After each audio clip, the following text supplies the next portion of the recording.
Louis Arlette est passé dans l'émission nous présenter son dernier EP, il y a quelques mois maintenant.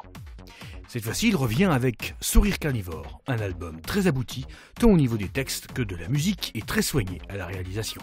Un album à la forme certes pop, mais aux ambiances assez dark et parfois rétro-futuristes. Retrouvailles avec Louis Arlette pour cet album dans What's In. Salut à tous, c'est Louis Arlette pour What's In.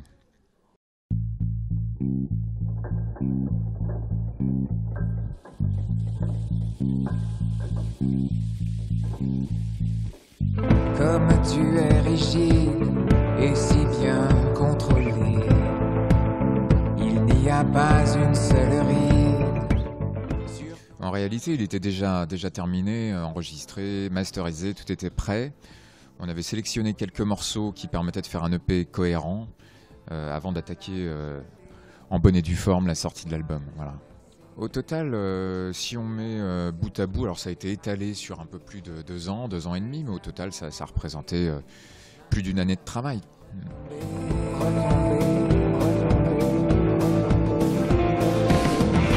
cette tristesse limpide,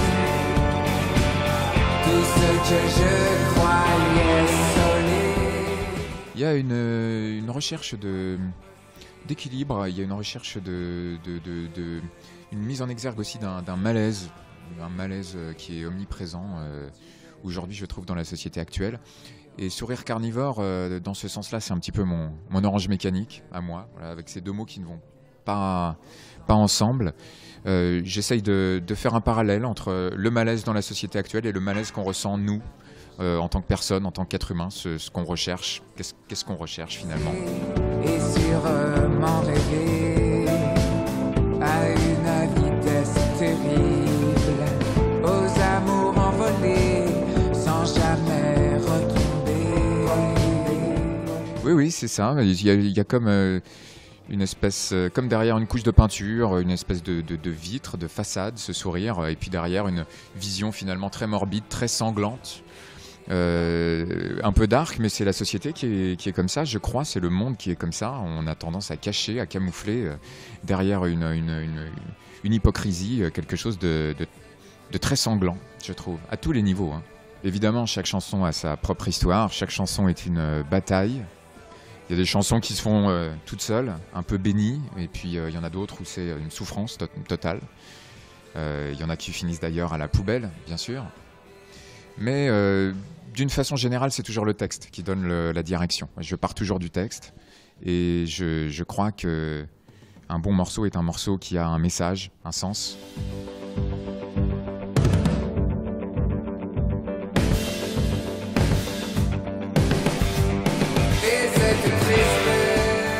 J'essaye de ne pas copier, j'essaye de faire quelque chose qui ne soit pas poussiéreux, mais je pense que ce qui est le plus dur dans cette démarche-là, c'est de prendre de la distance sur ce qu'on fait.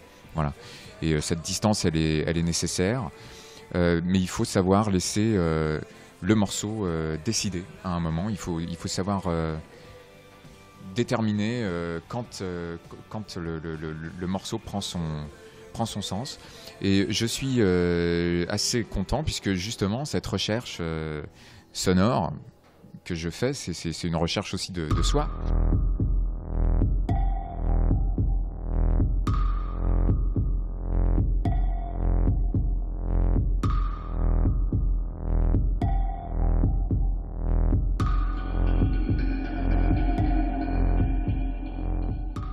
Le plus dur, ce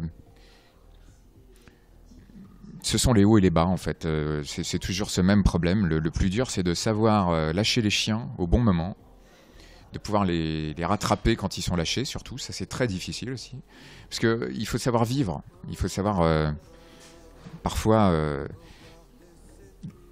laisser tomber toute cette discipline, toute cette rigueur qu'on s'impose, qui est nécessaire. Hein. Il faut travailler son instrument, travailler sa voix, travailler les textes, etc. Mais parfois, il faut simplement pouvoir lâcher prise. Mais une fois qu'on a lâché prise, il faut pouvoir revenir. Et ça, c'est parfois délicat. Voilà. Et comme ce fil sur mon matière, d'un coup, je tombe.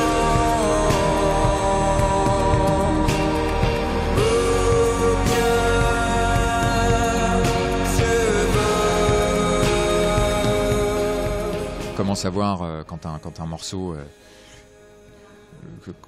pourquoi jeter certains morceaux à la poubelle et pas d'autres.